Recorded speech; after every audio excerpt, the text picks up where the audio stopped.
Welcome to Free Range. Penny Bradley is a veteran of the space Black Ops.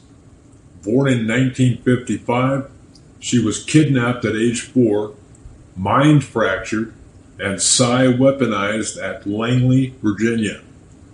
Penny served on Mars as a pilot in the Mars War and was transferred to Nachtwaffen in 1990, which is part of the German space program and is also known as the Dark Fleet.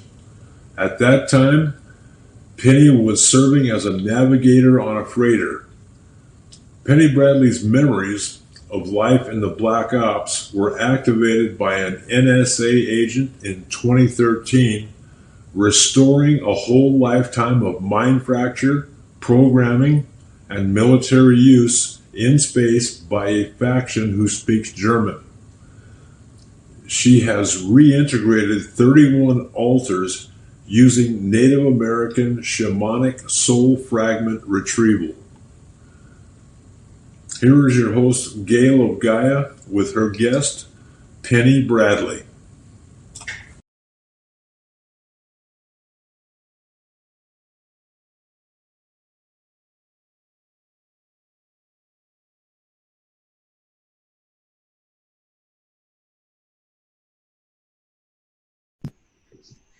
Good morning, good afternoon, good evening, whatever time it is, wherever you are. This is Gail of Gaia, and this is Free Range.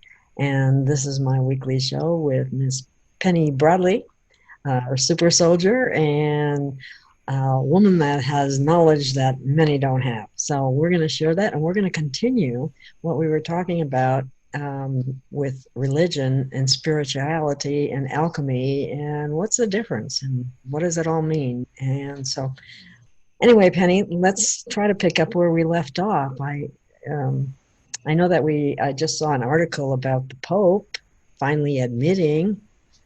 Did you get a chance to see that article?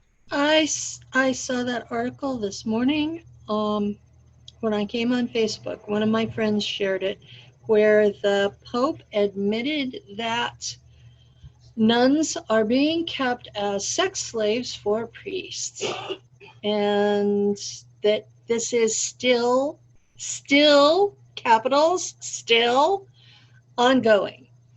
So and these guys are supposed to be celibate, right? If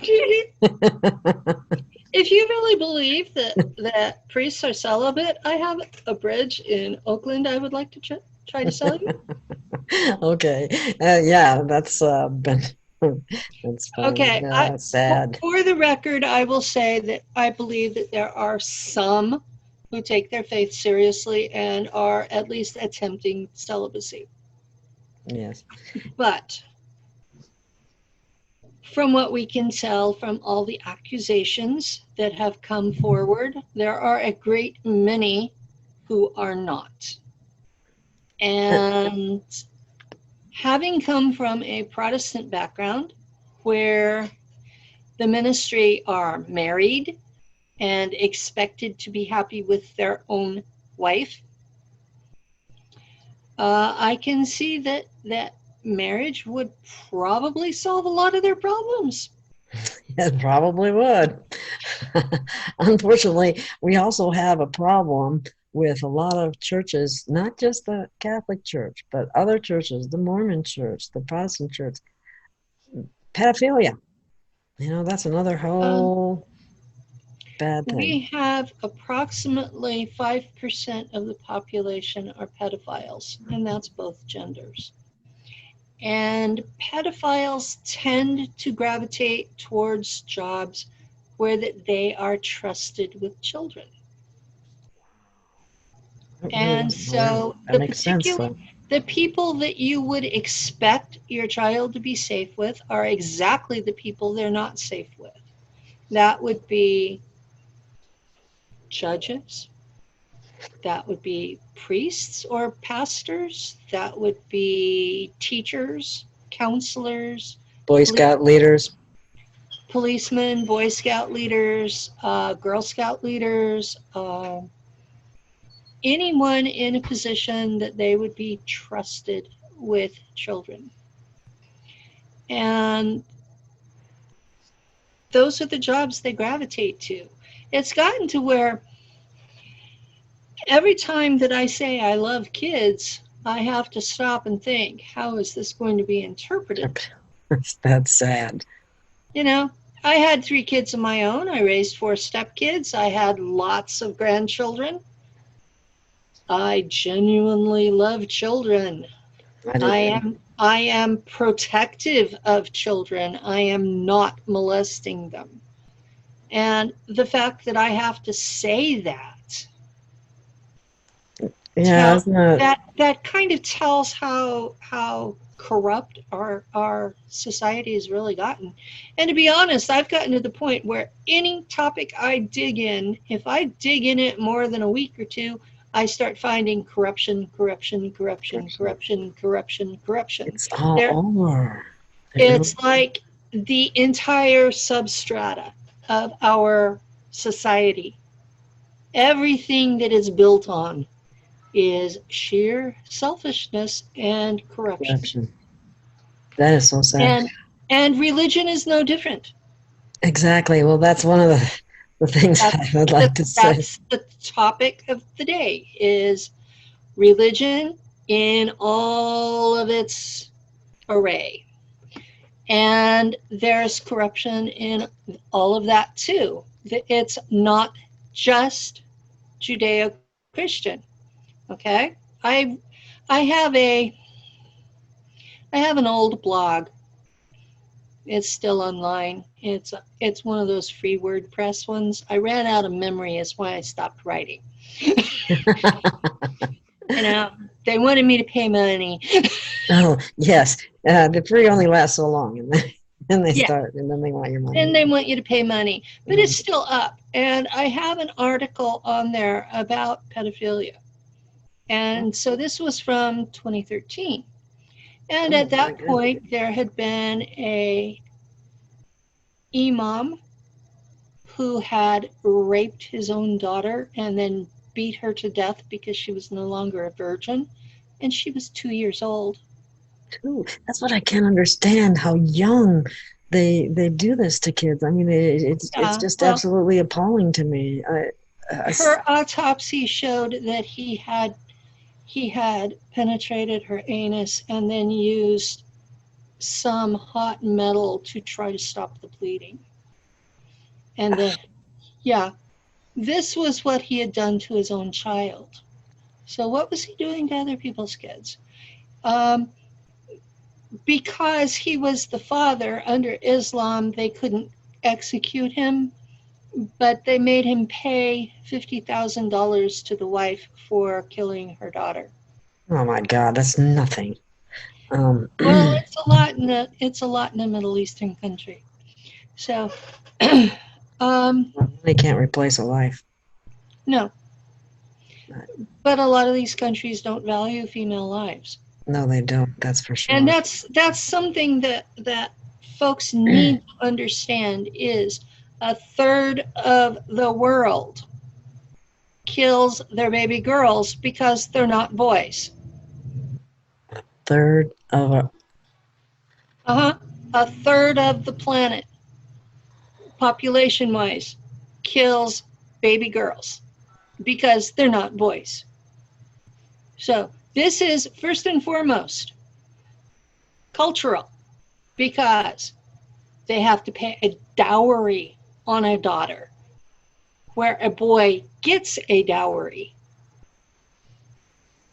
So a girl is a financial liability. I've heard that before. That's even pervasive in the Christian religion. It is. It is. These countries are not all Islamic. Mm-hmm. You know, the stripe goes from Morocco all the way through into China. It's that entire stripe of the old world.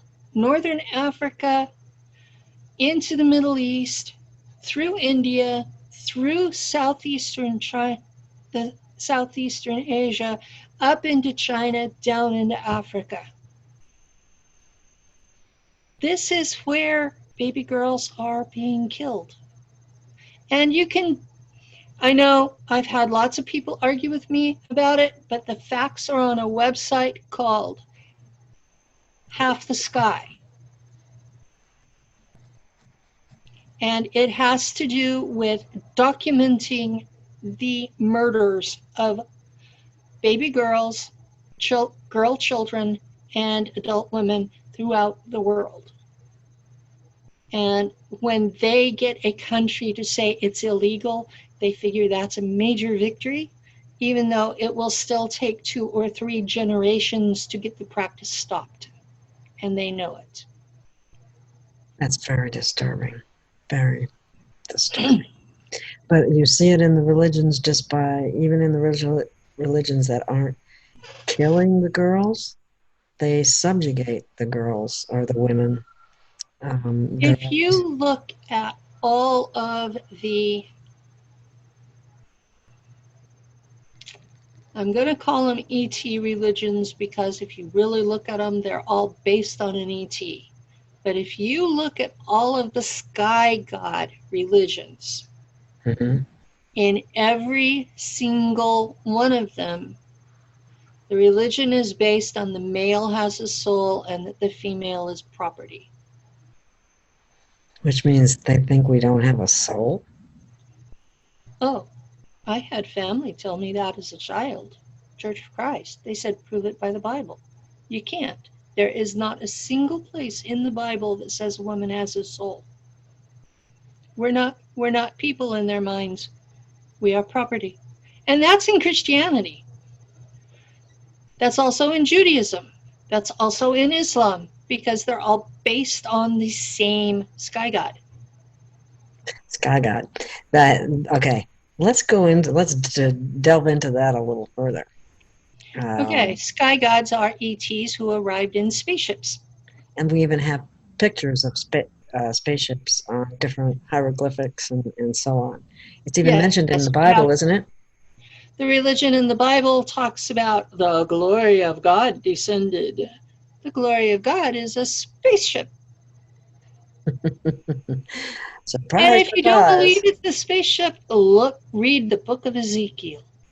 That will dispel any delusions that you had otherwise, because the book of Ezekiel has such accurate descriptions that engineers at NASA were able to reconstruct what Ezekiel saw from his descriptions. Oh my God, that's awesome. Thank you for that, Penny. That is really awesome information.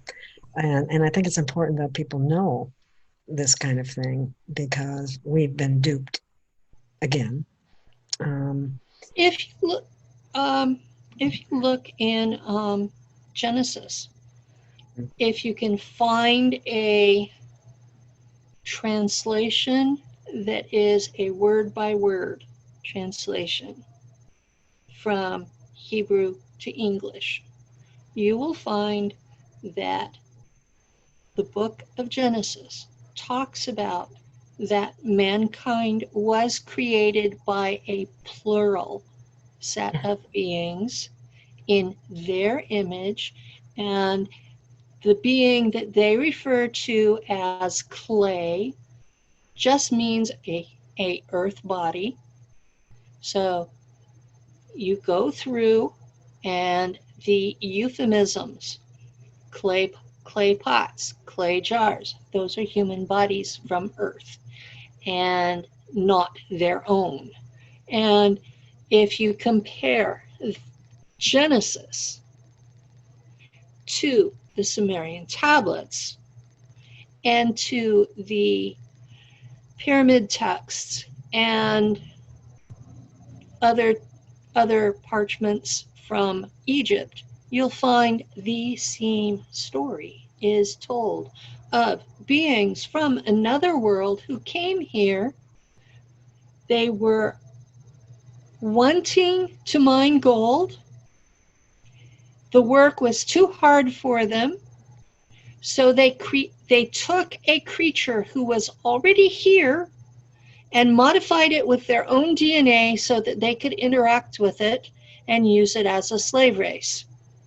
And when you go back to Genesis, it says we were created to serve God. And the original word for God there is a plural term. Yes, it is. So all along, they all tell you the truth, but you're too busy reading a translation that doesn't. That's so true. And you know what? When I was young, I went to Christian schools, and I had questions at times because I couldn't understand certain things. And I remember being told that my little mind just couldn't handle it, couldn't comprehend God, and so on. They don't like to be questioned about anything. That's the Where leaders of the church. I don't know what happened, but I was the kid that people asked me questions.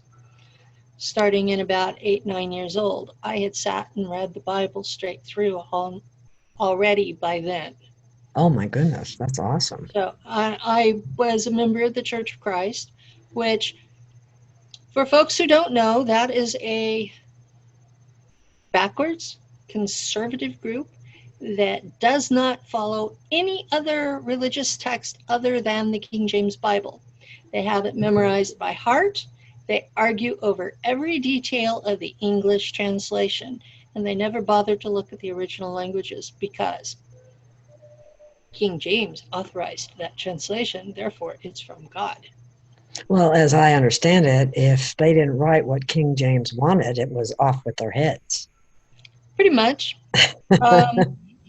That's what happened to Wycliffe, who wrote a translation that was reasonable.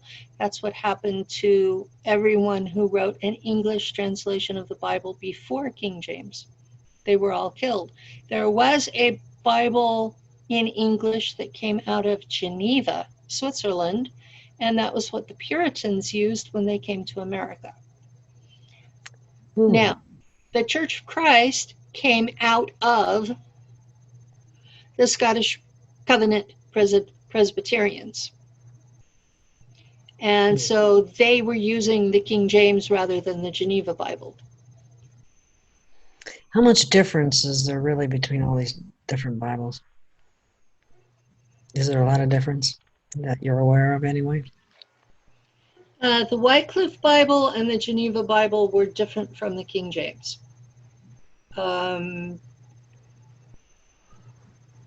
The Lutheran Bible, the one that Luther himself translated, is very compatible with his doctrines and not so much with Catholicism. Mm-hmm. Yeah, I was raised Lutheran. But it was a one-person translation, so most scholars today, if it's a one-person translation, they consider it a commentary rather than a translation because it's so easy to introduce your own bias without even knowing it. Exactly. And then what about the fact that the Vatican has hidden other books of the Bible, so we don't really have a complete Bible, do we? What we have is a collection of books that passed the muster with Constantine the Great in approximately 400 AD, and also passed the muster in 1600 or so thereabouts for King James. And over the years, the Catholics have kept 12 that the Protestants have not. So the Catholics actually have more books in theirs than Protestants do in theirs. I'm aware of that. They kept things like Judith and Tobit and the Maccabees. What was it? Bell and the Dragon. There's some interesting books in the Apocrypha. That's what that category is called. Now, there's a whole lot of other books that were left out by Constantine. On purpose, for a reason? On purpose, for a reason, because they disputed the faith that he was trying to disseminate. What he wanted was a faith that would unite the Roman Empire that was in decline. So this would be a form of control? Would that be? Of course. Yeah. Okay. And right after he took control of Catholicism and made it the state church, it was a generation, maybe two later, whenever the German tribe we call the Franks burst in and took over the western part of the empire. The Franks and the Goths and the Visigoths and the Huns, and altogether I believe there were about 5, 6, maybe more Germanic tribes that were originally Scythians. And Rome and Scythia had had this ongoing rivalry for thousands of years. So this was those tribes who had all been kept out by the Roman legions were suddenly bursting through, and they sacked Rome, killed the emperor. What was left as secular control was the Vatican. So the Catholic faith from 400 AD towards us has all been about secular control of what was left of the Roman Empire. Wow. That's why they say all roads lead to Rome, isn't it? Well, all roads did lead to Rome during the Roman Empire because it was set up so their troops could go from the capital to wherever there was a problem fast. Well, I think they even say that today when they're referring to things go to the Vatican in terms of... Things go to the Vatican. I've heard it applied to Washington, D.C. Well, don't we have the 3 control centers, the Washington, D.C., the Vatican, and England? Well, there's your new world it would order. Be, okay, the Vatican has control of temporal power. Okay, the City of London has control of finances. Washington, D.C. has control of military. And the 3 of them work together. The 3 of them work together all the time and are under the control of the 13 families. Whose leader, the last I heard, he was an Orsini, but I know that guy has died. But the actual head of these families is referred to as the Pindar, which is a Drac word meaning penis. Oh, isn't that interesting? Literally the dick. And what are all those tall... Every one of those families at their family center has an obelisk because that's the family dick. That's literally the symbolism of it. It's a penis. And they usually have some sort of sculpted circle around it to represent the female. Okay. So we worship the dick. No. Actually, yeah, that's what it comes down to. Is we're back to on one side we have solar worship, and on the other side we have this sexual representation that is reaching to the sun. So even there, we are back to solar worship. That's what all of it boils down to. And you can apply whatever doctrinal gloss to the top of it that you want, but we are in a worldwide solar worship that involves a penis symbol and a vagina symbol. Oh my God. And all this comes out of religion, right? All of this comes out of religion. And it goes all the way back to Sumer on one side and Egypt on the other. Unbelievable. Well, And every religion that has a sky god practices this. Every single one of them, even Baphomet, even Moloch, even Judaism, even Christianity, even Islam. They all do this. In Islam, the rock at Mecca, that's a meteorite come from the heavens. And it's got concentrated black goo in it. So when they kiss it, they're getting the black goo. wow. It's all tied together. The only religions on this planet that are not sky god based are Taoism, shamanism. That's it.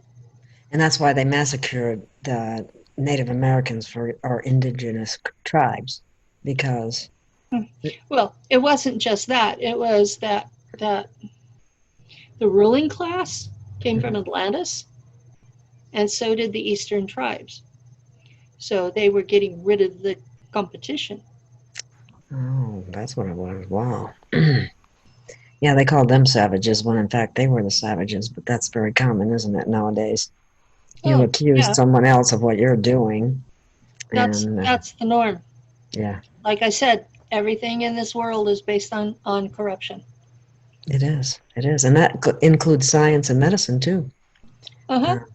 Whoever pays for the research gets the results they want. Exactly. That's what I over the course of my career, I've tried to explain to people, you have to look at not only just the methodology of science, you have to look at who funded the study. Because I guarantee you, whoever funded the study, they want certain results. If they don't get those results, they'll make the scientists redo the study or give the study to someone else. They'll stop paying for it.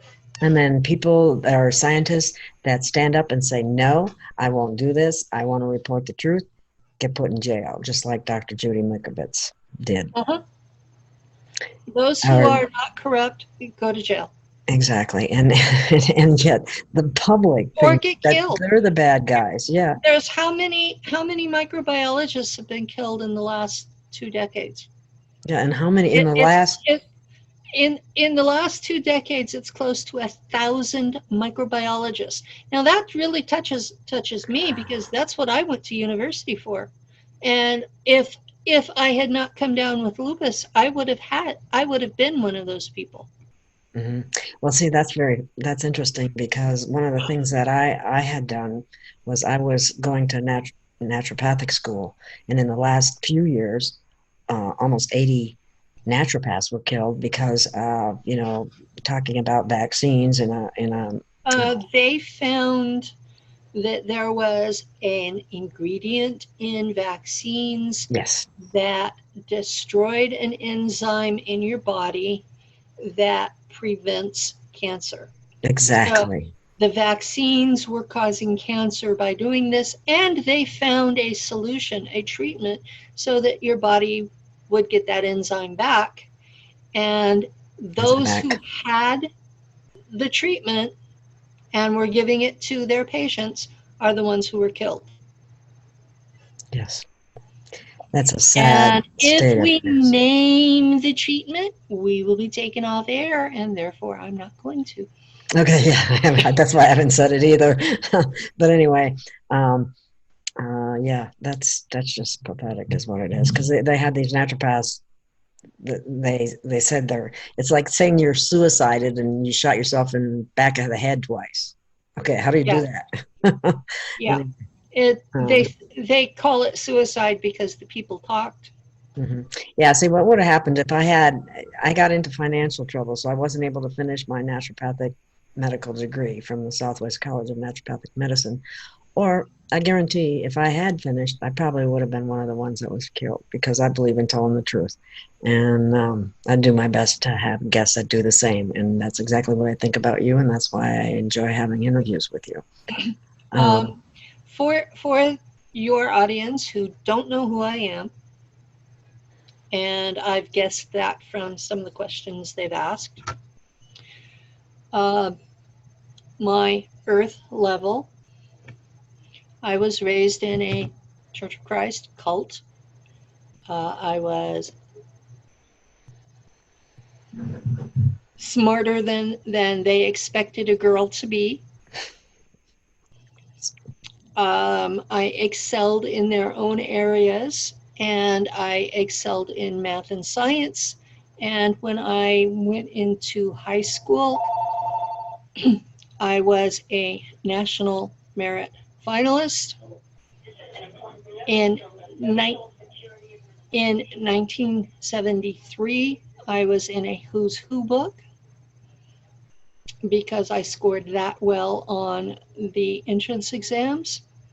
And I did junior college in 1.5 years instead of 2 years, graduated with honors, got married, had kids that wanted to live in the hospital, decided that I was better at pediatrics than the pediatrician I was taking the kids to, and so I was going back to school to do that. I had a double major in chemistry and microbiology, and I got lupus. So Probably from vaccinations. Actually, I was working in a biology lab at San Diego State, and we were working with chickens, and we all caught chicken fever, which is a farmer disease. And I was the only one who didn't get well. So, I have 3 grown children. I married a man who had partial custody of his 4. So I've raised 7 children. They're all adults. About half of these kids think I'm crazy because I'm talking about space. But when I'm talking about religion, my first husband was pastor for the Church of Christ. And I've been to seminary. Yeah, so you have quite a background in the Christian religion, regardless of what anybody could say. Yeah, I have earth level background in comparative religion and the Bible. So this is something that I'm like, I was born to do this. So now Awesome. my information about the religions of the elites comes because I'm a Merovingian descendant. The Merovingians are the bloodline that has been ruling Europe and most of the rest of the world for the last 3,000 years.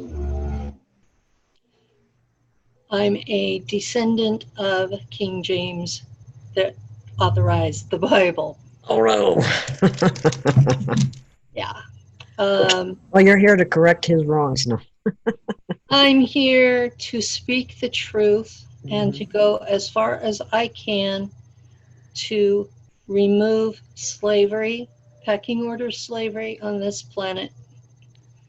That's awesome. My personal goal, is to remove pecking order slavery on this planet.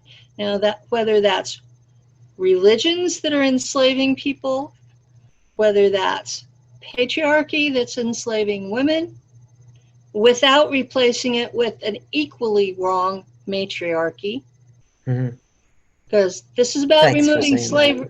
It's not about putting somebody different in charge. It's about removing the slavery.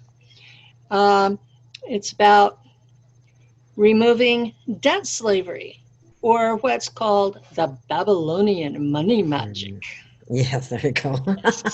Yes, indeed. And then there's actual slavery, of which I was a victim, because the CIA modified me before I was born, picked me up when I was 4 years old and has been using me ever since in projects. Not just one project. Oh no. Oh no. If you have a truck that works, you don't just drive it once. So That's terrible. they have been using me over and over and over and over and over and over and over and over until the point was reached where I said, no more, no more, and started fighting back. And they've not been happy about me fighting back, but the last time, well, I was taken again last night, but the time before was in June. So I went a long time without being taken. I was used to being taken every night. So this is a long time of not. Wow. So you recall this then? Yeah, I recall. I was taken last night. I'm not sure if I was serving on Earth or another water world, but I was serving on a Russian ship, submarine type. And there were a lot of Mongolians, you know, because Mongolia used to be part of Russia. Mm-hmm. And the hull failed. And most of us died. And that was why I'm back here. Is because when the clone dies, the consciousness returns to the body. Wow. So That's amazing. Oh, wow. um, I'm sorry that happens to you, Penny.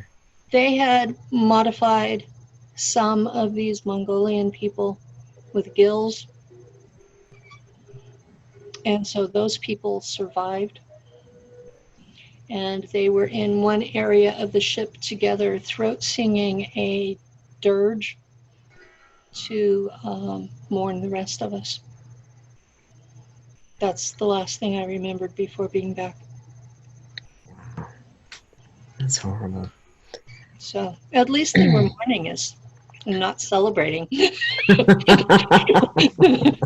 Well, that's nice, I think. Wow. Well, okay. It's Wow. always nice when your coworkers mourn your death. Yeah. Well, I mean, nobody else appreciates us. yeah. So, Well, okay. Let's go back to um, let's touch on a touchy area if we can. okay. And I know this is a touchy area because people misunderstand what people are trying to explain and tell them about in order to take another look, to do some critical thinking and use some common sense. And that is about, let's talk about the New Testament of the Bible, which includes the stories of Jesus, who he is, where he came from, what his real mission was, and that his death and so on. So would you People are share? not going to be happy about this. I know, that's why if you're unable to be open-minded enough to consider other possibilities, then you might not want to watch this, because we're just trying to get up the truth and have you think about some of the things that you've been indoctrinated with, because religion is very dogmatic. I have certainly was raised with 12 years of parochial school. I certainly am well aware of what's in the Christian religion. As a result of that, I no longer consider myself a Christian per se. And that does not mean, and I'd like to make this very clear, that does not mean that I don't believe in Prime Creator, because I do. And I also believe in Jesus, but not that he died for our sins. And anyway, we'll go into this in a little more detail, because I think Penny has some very good stuff to talk about. If you go just by what's in the Bible, you're going to be very confused, because the Old Testament was deliberately rewritten from the Sumerian tablets. the genealogy of Jesus is in error in several major places. He was not descended from Seth, he was descended from Cain.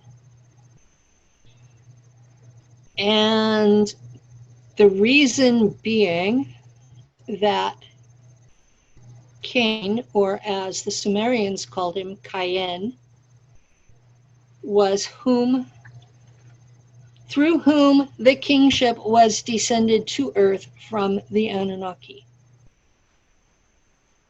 So if Jesus was of the house of David, then Jesus was of the house of Cain, who was the son of Eve, the mother of us all, and Enki, the Anunnaki, who created humanity. His seed was the only one that worked with the native female to produce live young. So if you look at the Norse gods, where they call Odin the Allfather, that's because Enki is the Allfather. He is the father of all humanity. People are going to So, get upset about that, but just for the purposes of discussion and so on. okay. Now the Bible will write out this long story where the line of David comes through Seth. It doesn't. Because if you go through the Sumerian texts, David was descended from Cain. So it's depending on where you're sourcing your material. Now, all of the Bible was rewritten, edited in Babylon during the Babylonian captivity, where Cyrus the Great eventually released them to go back. And by that point, they had already rewritten their texts. And there's plenty of reason to believe that they're completely different from what they had before. So they were copying and editing from the Sumerian texts. They knew their kingship line had descended from Cain, and they knew that there was a prophecy that the kingship would never leave the house of David. Well,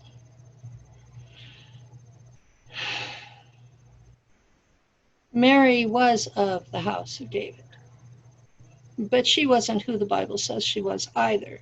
She was Miriamne Herod, and it was through her mother's people that she was house of David, because Herod wasn't even a Jew.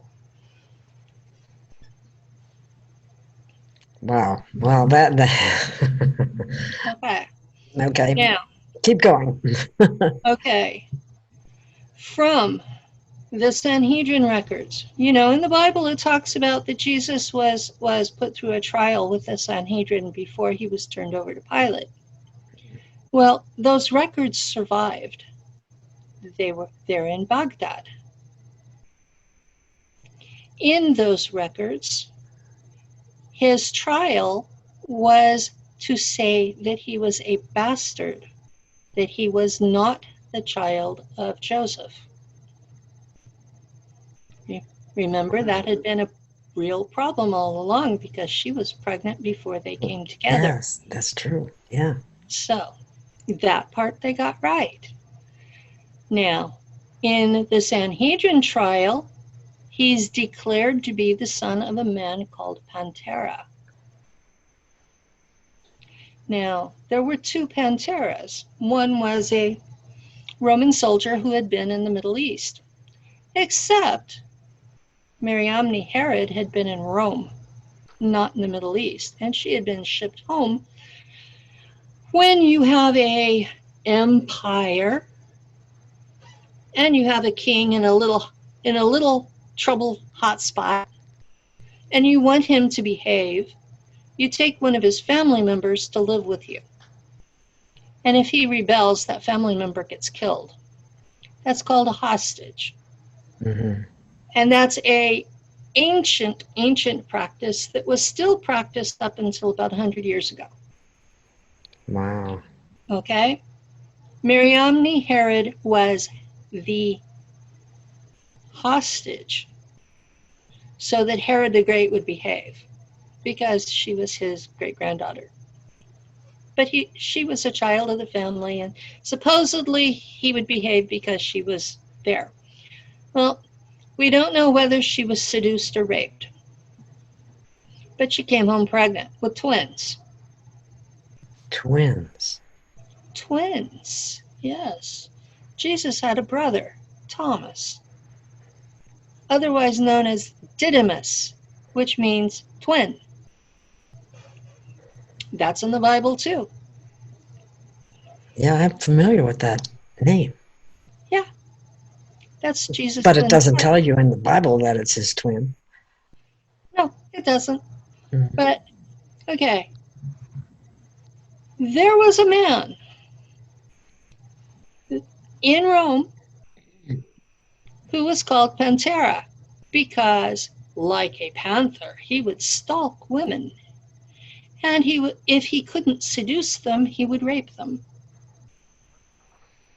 He is the Age-old man, problem. age-old problem. He is the man that history knows as Tiberius Caesar. Wow. He was not yet Caesar then. He was the adopted son of the Caesar of the moment. And he eventually became emperor. And when he became emperor, he was declared to be a god. So he's the son of God. He's the son of God, born of a virgin. Oh, man. Have we been duped or what? Have we Anyway. been duped or what? Exactly. So, having this man in my personal family tree as well, I know for a fact that 90% of the Caesars, the emperors, were descended from Scythians. So we've got both of his lines come down through the line of Cain. So either way, he's still line of Cain. He's the son of God. He's the son of the emperor. And he's leading a revolt in this tiny troublemaking hotspot. And what is the logical thing to do to that man? Kill him. I mean, not logical to me, but to the way they were. If you're the person in charge, what's the logical thing to do to this guy? Obviously, get rid of him. Exactly. And even in the Sanhedrin record that's put in the Bible, the high priest says better for one man to die than for the whole country. It was a political thing, not a religious one. Political expediency, corruption. So technically, Jesus was a rebel. Very much so. Mm-hmm. The cleansing of the temple, where he used the whips and chains to turn over the tables, he was going into the biggest moneymaker for the Jews, declaring it to be corrupt and an offense to God, and dumping it over where anybody and everybody could take the money and run. That could not be overlooked. That could not be forgiven. That was an assault on the system. I love that man. Okay? Mm-hmm. Now, when he was taken before Pilate, The charge was that he was a magician. A magician. Oh, that's interesting. I didn't know that. I never heard that before. That's what he was charged with. He was not charged with sedition, which is what he should have been charged for. He was charged with being a magician, which was illegal in Rome. Interesting.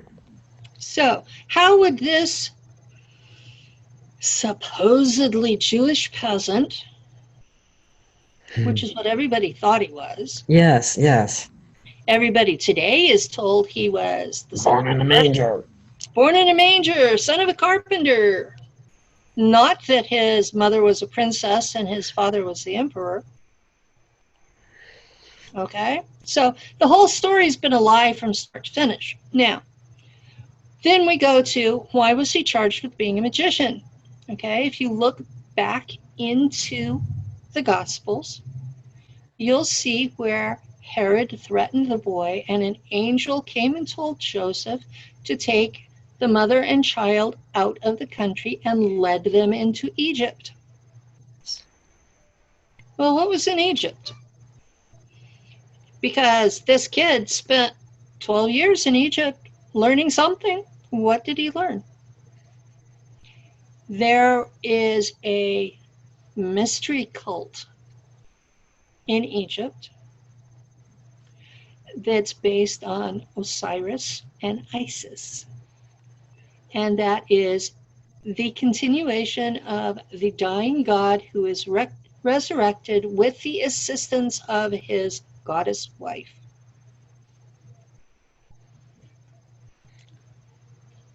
So, if you look at the record in the Gospels, especially in the book of John, you see a reenactment. You see him creating a situation where he has to be killed because the authorities are not going to overlook him overturning the tables in the temple. Okay, he has to be killed. Well, that got him in big trouble then. Yeah, that's what he was actually killed for, was doing that. So, but they had to go through a process. They had to try him for something so that he could be kicked out of the congregation because it was against the law for a Jewish man to be turned over to the Romans as long as he was still in good standing with the Jewish faith. So they had to find a way to excommunicate him. So they declared that he was a bastard because a bastard cannot be part of the congregation. That's what the Sanhedrin trial was for. So they accomplished that. Then they took him to Pilate, who sent him to Herod Antipas, who was king of Jerusalem. And so at that point, Herod says, well, he's just another one of these zealot troublemakers, have fun with him. Send him back to Pilate. Pilate's wife supposedly had a dream, don't get involved with this. And so that's why he washed his hands of the whole thing, was because his wife had this dream. But he still let him be crucified because the crowd wanted Barabbas. Well, what does Barabbas mean? Tell us, Penny, what does it mean? It means son of the Father. Oh my God. Barabbas was Jesus's kid. Oh my God. Have we? That's why the crowd wanted him saved instead of Jesus. Wow. And so, who was Jesus's wife? Mary Magdalene. Yeah. Obviously. But the Jews didn't like her and called her a prostitute because she was a priestess of Isis. Isis being another name for Venus, and we know what Venus is famous for. Wow. But when it comes to He was taken down off the cross early because of the Passover. He was put into a fresh gravesite, tomb that had never been used before. So his was the only body in there. And she comes looking for him. The words recorded that she was saying were straight out of the Osiris Isis dogma. They were performing a ritual where she was raising him from the dead, ritually. Wow. This was what was going down, and the book of John records it. And I'm really surprised that the book of John is still in the Bible because of that. Wow. So he wasn't dying for our sins. He was dying to make himself God. And Joseph of Arimathea took Mary Magdalene, and she was pregnant at the time with their daughter Sarah, and Joseph took her and her pregnant self to southern France after Jesus's resurrection, because he wasn't actually dead. Joseph of Arimathea took Jesus to Britain because Joseph had a trading business. Okay? There was trade between Britain and North America. They were bringing copper from Michigan to Britain, where they were adding tin to it, and the two items together were coming to Palestine and being turned into bronze, which, even though it was the Iron Age, bronze was still a really big deal because it was less expensive. So he was making his money off of this trade. He was a merchant. That's where he got his money. So he took Jesus to Britain, and there's reason to believe that Jesus went from Britain to southern France and was caught by Peter and Paul, who killed everybody except Sarah. Oh. And Sarah ended up marrying into the Frankish warlords that became the Merovingians. So the Merovingians are descended from Jesus. That's why they are Targeted. That's why they're targeted. And they are targeted because the CIA has the records of all these people that are descended from the Merovingians, and they've been hunting them down to be the people that they take into space, because we have this line of Cain genetic marker that they want.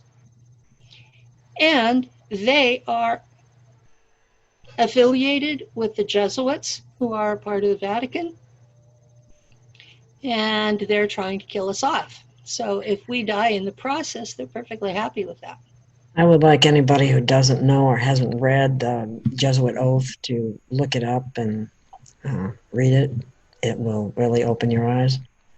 Yeah, it will definitely open your eyes. The Jesuits are the assassins of the Vatican, and they were created for that.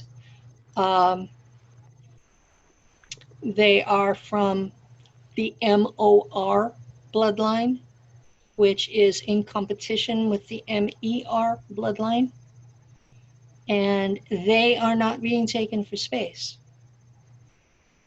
even though they have similar genetics. That's a lot. Yeah. And this other information came from 3 secret societies that have been in touch with me since I became public. This is information that is available, but you have to hunt for it. So you can look it up. It may take you a day or two to find the links, but it's out there. For anybody that's questioning what you're saying, it's available to find. Okay. Yeah, it is out there. You just have to hunt for it. A lot of the folks that are out there there's been a lot of effort to discredit this information, but it is out there, it is available, and it is online. So it's That's not good like to know.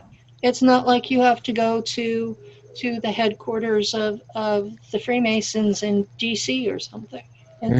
Where you wouldn't get very far.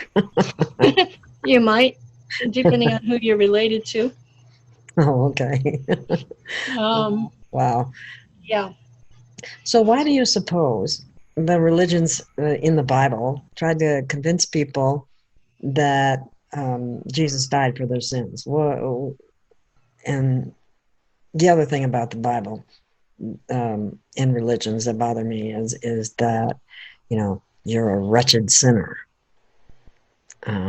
If you're a wretched sinner in need of redemption, then you're in a position of helplessness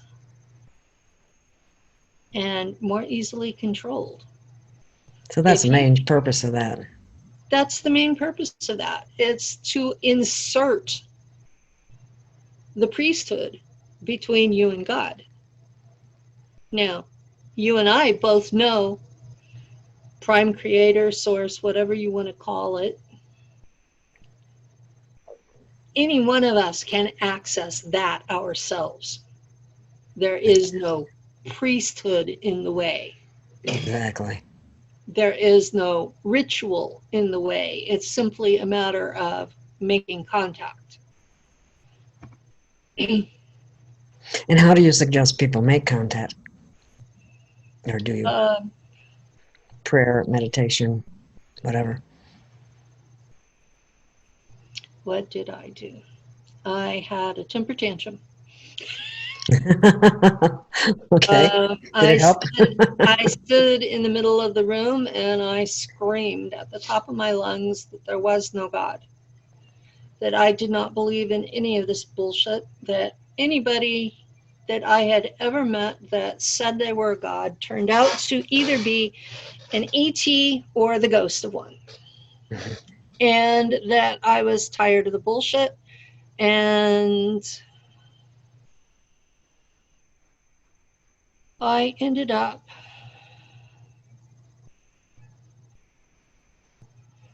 okay, I'll just be honest. Thoth appeared to me. And Thoth is another ET. And he says, "You want to see Source?" And I go, "Yeah." So he just basically took me and astrally flew me there and tossed me in. What did you see?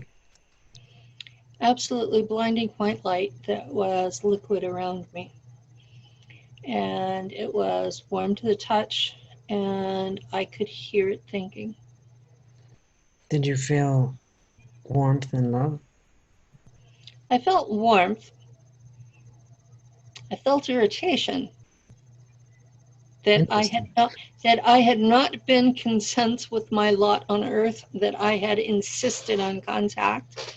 And I understood later that Thoth got into a lot of trouble for doing that. Oh, really? That's interesting. Interesting. Yeah.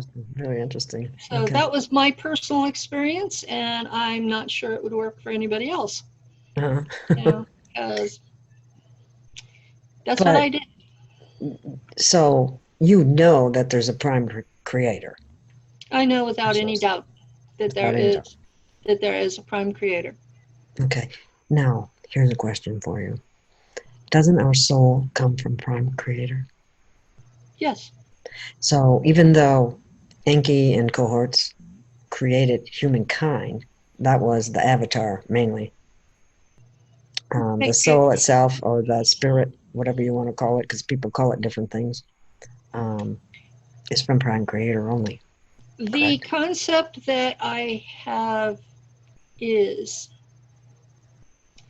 every single bit of our universe is sentient, all the way down to the subatomic level. That those fields that we call electrons, protons, neutrons, that those and the particles they're made up of all have sentience. So it's all conscious.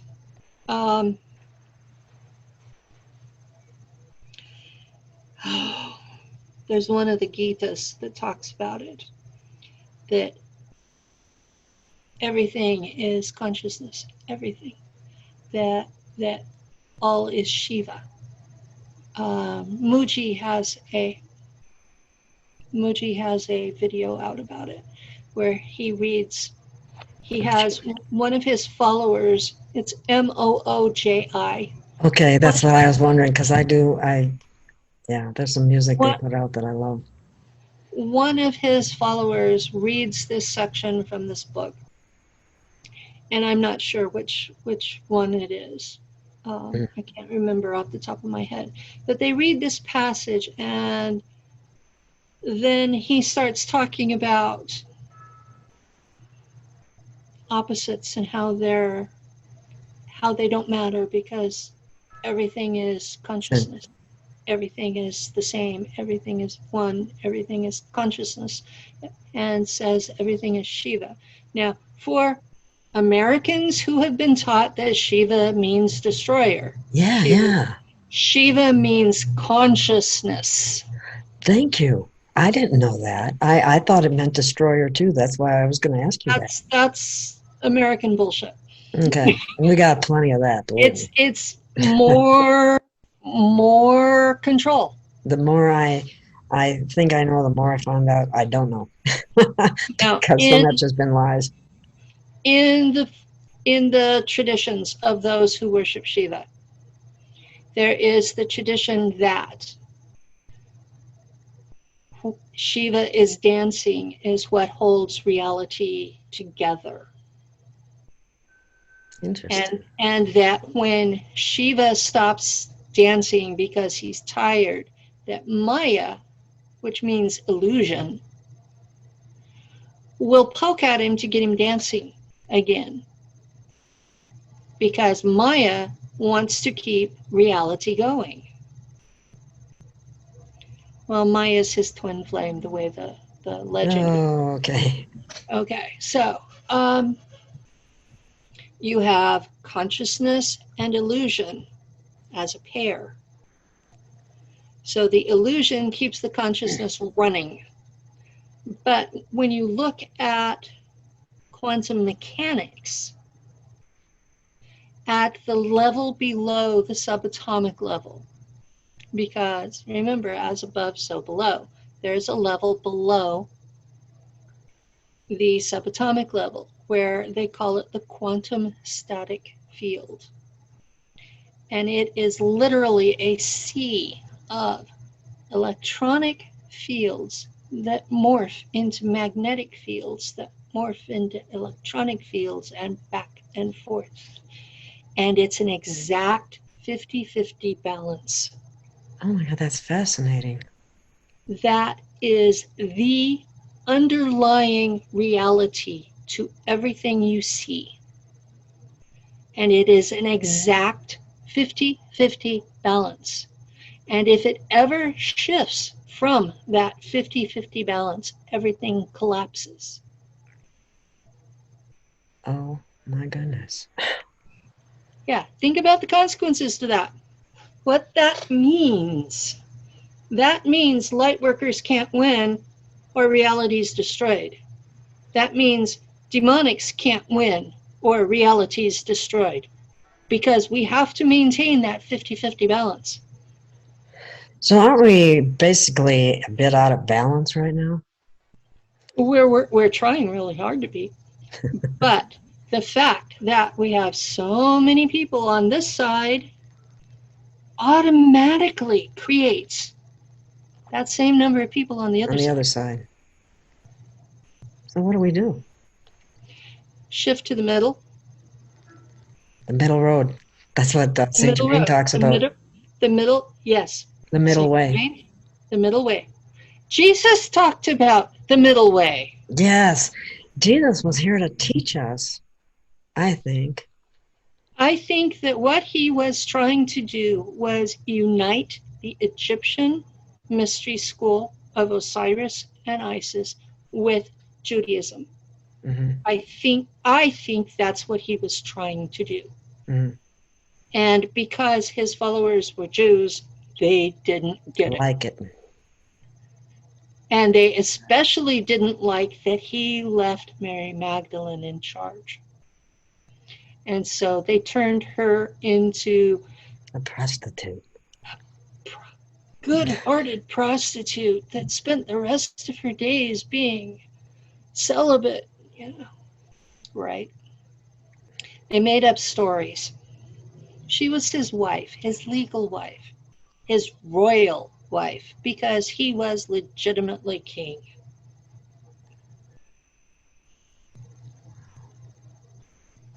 He was important, but not Yes. for the reasons that the Catholic Christianity. Church says. Yeah. Yeah. Well, too, the other thing about it is in him being your savior means you don't have to do anything, do you? No, we're all back to we can sit and be lazy and evil and do whatever the hell we want, and we can just lean on Jesus will forgive us. Exactly. Or the Pleiadians will come save us. Yeah. So it prevents people, and Jesus even did try to tell people to go within. The kingdom of God is within. Mm-hmm. And that if you follow my teachings, you will be able to do everything that I do. Do and more. Yes. And And people don't really know what that means they're because clueless. they've been misled by the churches. Mm-hmm. It Okay. is the way it is. All right. Well, what if we Jesus practiced alchemy? Could you explain what alchemy is? But alchemy is. Saint Germain practiced it too. Oh, Saint Germain was really good at it. I Yeah. have Saint Germain's book. Yes, that book. I'm going to have to get that book because he This actually is wrote that book. available. This is the only book that we can prove that Saint Germain wrote. And it's available online. I think I paid $12 for it. I got to get it. I want it. I personally have issues reading it because there are parts of it that trigger my altars. So this is It's interesting, isn't it? I have read it once, and I remember about 3 out of the 40 pages. The translation that we have in English was written by Manly Hall, who is an alchemist in his own right. So you have an expert alchemist translating another I have expert this alchemy alchemist. book too. This is a good one too. So But that one was written by Saint Germain himself. now, alchemy is a two-part thing. There is the alchemy of things, which is like the forerunner of chemistry. And then there is the alchemy of the soul, which is what I practice. What does that mean? Explain that. People don't know. It means you start off with this big lump mess. That's what it is. Mm-hmm. And you find the ugliest, dirtiest parts, and you pick those out, and you go, and you clean up that ugly, dirty part, and you set it aside. And then you take the next big, ugly, dirty part and clean that up and set it with the other one. And the eventual goal is to have all the ugly, dirty mess cleaned up and together, and that's you. So that is that, would you consider that the dark night of the soul, as they say? A dark night of the soul is definitely part of it. I've cycled through a dark night of the soul about every 4 years since childhood. I don't even remember when the first one was. Mm-hmm. I was still Christian then. And My last one as a Christian was when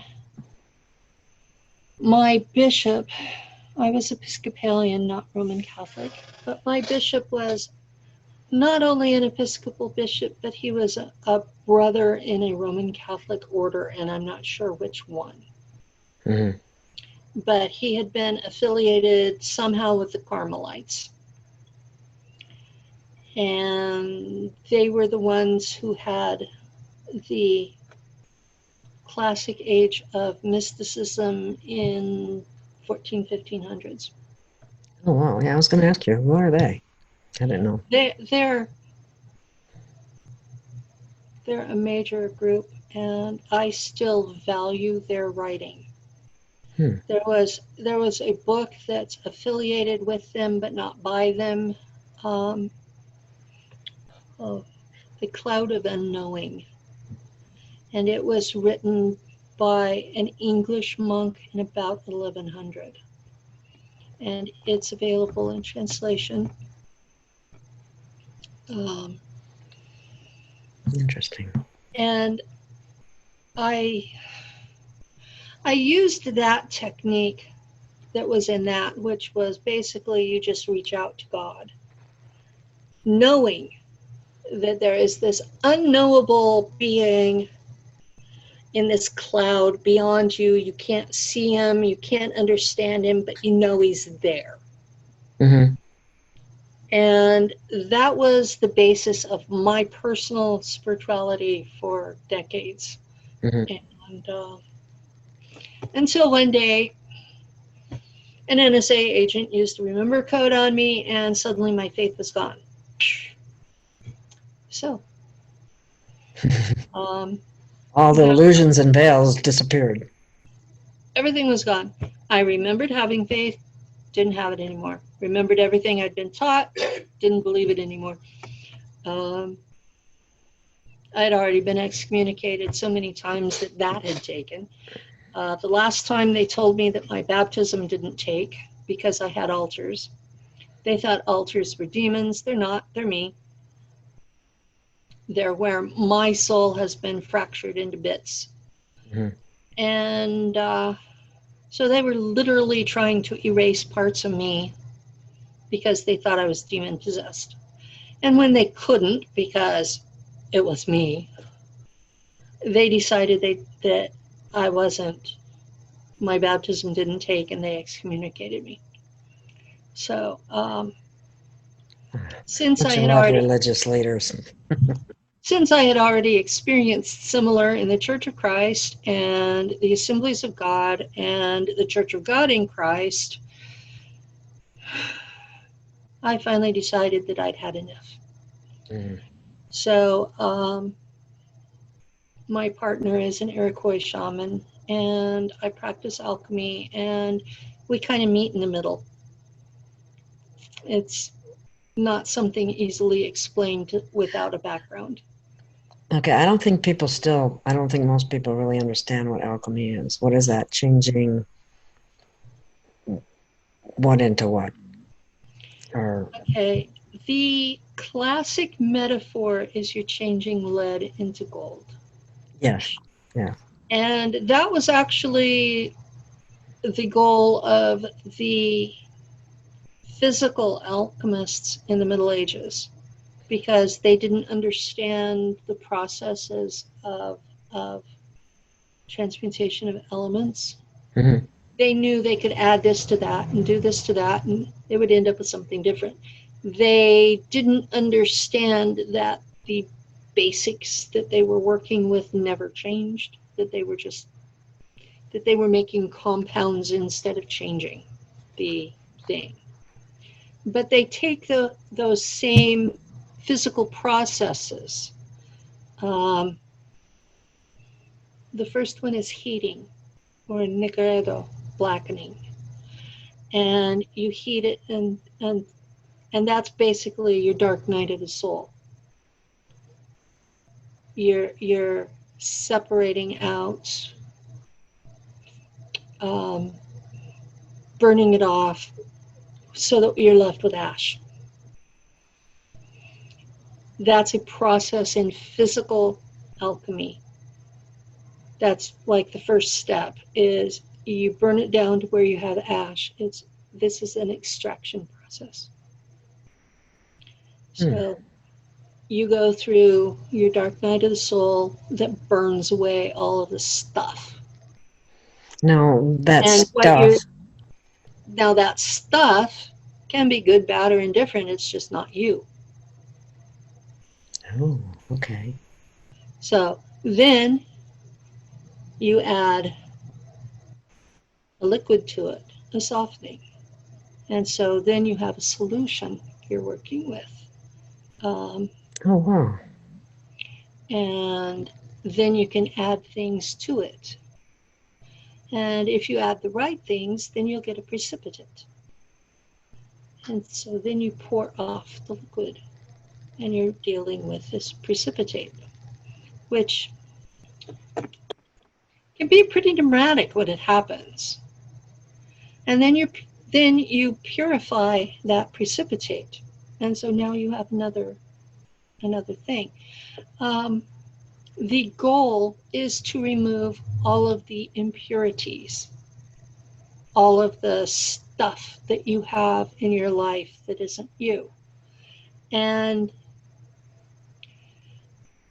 so the description is based on chemistry, but the actual doing is a lot of time going inside, looking at yourself, seeing where you're a hypocrite. Oh, okay. I wanted to get to that. Let's talk about the spiritual alchemy. The spiritual alchemy is about you go inside, you're in a deep trance, you're really thinking, you're not noticing any of the other crap around you. You're really thinking, and you look for, where am I a hypocrite? What am I doing wrong? What about me irritates others? All the stuff that normally you refuse to look at. You spend time looking at that stuff. And you have to decide, is this really a bad thing? Because like my family taught me that women were to be seen and not heard. Mine did too. That we were supposed to be in total subjection, that if we acted up, that our husband had the right to beat us to death. This is what I was taught. Beat you to death? I mean, I know about being beaten, but not to death. I know that's Islamic a lot of ways, but wow. I was in a cult, remember? Mm-hmm. Yeah, so I was in a very backwards cult. And this was what I was taught, was that I was property, and that if I acted up, that he had the right to beat me to death. And my first husband tried. I have a broken neck and had 10 concussions while I was married to him. You've seen where I have to take time off every so often and get an epidural? Mm-hmm. That's because of the broken neck. That was in 1977, and I'm still getting epidurals now. Wow. So nobody deserves that. That's horrible. Thank you. But at the time, when I complained about the broken neck, my mother said, well, you should have kept your mouth shut. So this is how I was raised. So a lot of my initial going inside was looking for what they called, they call what this process is called working your shadow. Oh, okay. And what I spent time doing was looking for what they call golden shadow. It's the stuff that I didn't value, but actually wasn't bad. Okay. And looking for where those parts of me were appropriate and where they weren't. My ability to speak up. That's hard when you've been told to be seen and not heard. Yeah. There's times you have to, though. Exactly. My firstborn, when he was a baby, the doctor wanted to run experiments on him and let him die because he had a birth defect. And I had to find the gumption to go against doctor's orders and take my child out of the hospital and take him to a different doctor. And people have a horrible time contradicting their doctor Oh, because yeah. he's an authority figure. Yeah. And I had been trained that I wasn't to contradict anybody, and I had to do that to save my son's life. So that's what people need to do now with these vaccinations, and I hate to use that word, but that's the truth. There's a lot of situations we need to start standing up and speaking. Yes. This is a time where I see the New World Order being installed, and people are sitting back and taking it. Yes. Compliance and obedience. You have to comply with that. What's the matter with you? You're threatening my life. No, I'm not. We've had 4 deaths in my community from COVID in 8 months. Yeah, the numbers don't add up at all. It's not true. I mean, 2 of them have been manipulated in the last week, but at the same time, it's not that many that everybody should have, that all of these private businesses should be shut down and people going out of business. And, it's ridiculous. Yeah, it is. It's way out of proportion, and people should be speaking up. I'm thankful that my county sheriff said he was not going to enforce it. Thank goodness. There are some good sheriffs out there, which I first found hard to believe, but there really are. I've been impressed with them. They're constitutional sheriffs. And they say the one we have is a constitutional sheriff. Yeah, we have one here in Yavapai County too, and I'm very proud of that. So as far as I know, anyway. We've got some problems. The only thing that, at first I was using my mask religiously because my doctor had asked me to wear one. And I ended up in the ER overnight in June. And I'm wearing one. They had that thing on my finger for blood oxygen. Yeah. And it dropped from 97 to 84 and stayed that way the whole 8 hours I was in the hospital. And if it drops below 90, they're supposed to give you oxygen, and they didn't.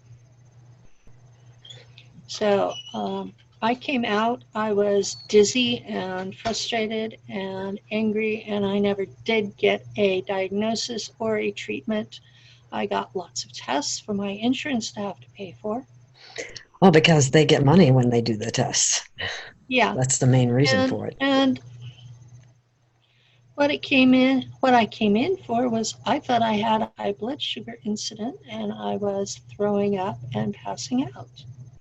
And the ER doctor called it a presumptive heart attack. And because the ambulance driver had taken blood sugar and it was in the normal range. So I never did find out. But yeah, Did they force a COVID test on you? No. Oh, good. Because they thought it was a heart attack. So I had a bunch of tests related to heart attacks, and they had trouble drawing my blood, which they always do. Wow. But the fact is that the mask made you sick. The fact is the mask that I was not used to wearing dropped my blood oxygen level into a danger zone, and they did not treat that. And they didn't give you oxygen. I pointed out to them that was going down, and they did nothing. That's malpractice, in my estimation. I considered it I considered it targeting. That could be too, yeah. This is not the first time that I've gone in and been shoved in a back room and a bunch of tests run and not been treated. Hmm. So, And that was such an easy treatment. I mean, all they had to do was give you some oxygen. I mean, is that so hard? yeah. So, I'm considering it being targeted. And I know that when I went public, I stopped being treated by the hospital. If we had another hospital within reasonable driving distance, I would no longer be going to this one. Wow. And I can't tell where it is because that would tell people where I live, and I've Yeah, already had people show up at my door. yeah, we don't want that. Okay. um, very interesting. One other little topic, back that's on religion, and I'd like your input on it, is that where does circumcision come in? Circumcision was because the Anunnaki do not have foreskin. Really? Hmm? It was making the human match his owner. His owner. Okay. That's what it was. I mean, I'm calling it what it is. It's a form of Okay. slavery. We were created to serve our owners. Our owners are the Anunnaki. Okay. And they technically abandoned us. No, They didn't? they're still here.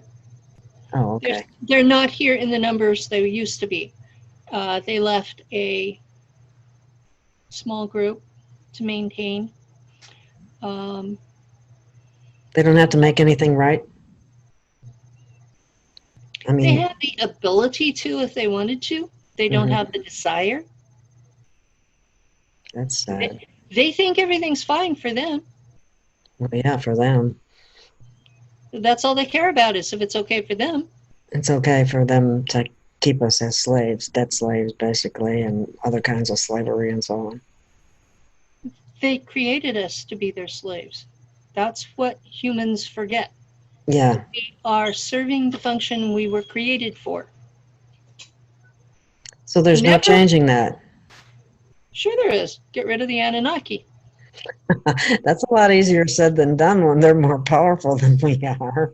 Or they Yeah, dumbed us down and genetically modified us in such a way so that we wouldn't have the same abilities. I know your abilities are very high, but look what you had to go through in order to recapture them. yeah, I've had to go through a lot of work to recapture my abilities, and some of them are still behind a firewall. Um, I've learned how to get around the firewall, but it takes a lot of work to do it. I have to work myself into believing that my life is in danger, and then my abilities work. Wow. I don't know how the average person would manage something like that. I really don't. But yeah, I've been doing things that as I could to improve our situation here. Um, they're not things I can talk about publicly. That's okay. I understand. Well, we definitely have covered some very interesting things that I think will open some people's eyes, and I would ask people not to be offended. You can take what resonates and leave the rest behind if you have problems with it. Penny does have. It might be a good idea to put a trigger warning on this post. I think I will. Uh-huh. If you're dogmatic about your religion. If you're a devout Christian, you might want to skip this one. Okay.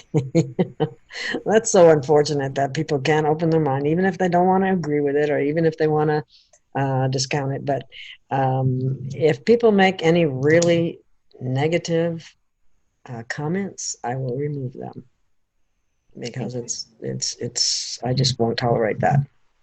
If you can't be respectful, And one thing I always thought was, if you can't say something good, don't say anything at all. And people that want to rag on someone or say all kinds of nasty things, I don't have time for it, and I will remove you. And you're Well, coming. I have no problem with what they believe. Mhm. It's the forcing it down my throat that I have problems with. And That's what there's I've a been tendency to do. I've been watching the disclosure community Mhm. of late decide that anyone who knows about any of the hidden stuff, that we become dangerous just because we know about this stuff. Right. And then they And want to censor it too. they want to censor us, they want to censor the information, and there have been death threats already. So I'm sorry. You are protected though, and that's I'm protected, but a lot of the other folks out there are not. And just because you're not a Christian doesn't mean you're a demonic. definitely not even close. It doesn't mean you don't. It doesn't mean you don't believe in God. It doesn't mean that you don't know about Jesus, or I don't like the word believe in him, but you just don't accept the dying on the cross for your sins thing, basically. And that people have trouble with that. But anyway, that being said, I think we have just about run out of time. Mm-hmm. And again, I would like to say, please be open-minded. I won't tolerate any negative comments. I will remove them. I mean, it's okay to discuss something. Just don't insult Penny or insult me. It's not a personal thing. Everyone has the right to believe and know what resonates with them. Do you have anything else you'd like to say, Penny? Thank you for having me. Thank you for being my guest. It's fascinating, and I love learning from you. And I'm sure most of my audience does too. Thank So thank you very much for this enlightening interview. And I will see you soon, and feel free to talk to me or contact me anytime, on a personal basis. And we will do that at some point too. Okay. You have a great, wonderful rest of the day. Thank you so much. Hello, everyone. This is Gail of Gaia. I'm the founder and producer of Free Range. I do my best to bring you the best in guests and information that's very relevant to you today. I'm making this short little clip today in order to ask you to please contribute to the channel. I'm not monetized by YouTube. I don't sell any products, and I don't have Patreon. So I depend upon your contributions. And I know everyone's having a tough time, but even a small amount from a number of people would help tremendously. So thank you. Please contribute. And again, I thank you from the bottom of my heart. I do need your help. Thank you.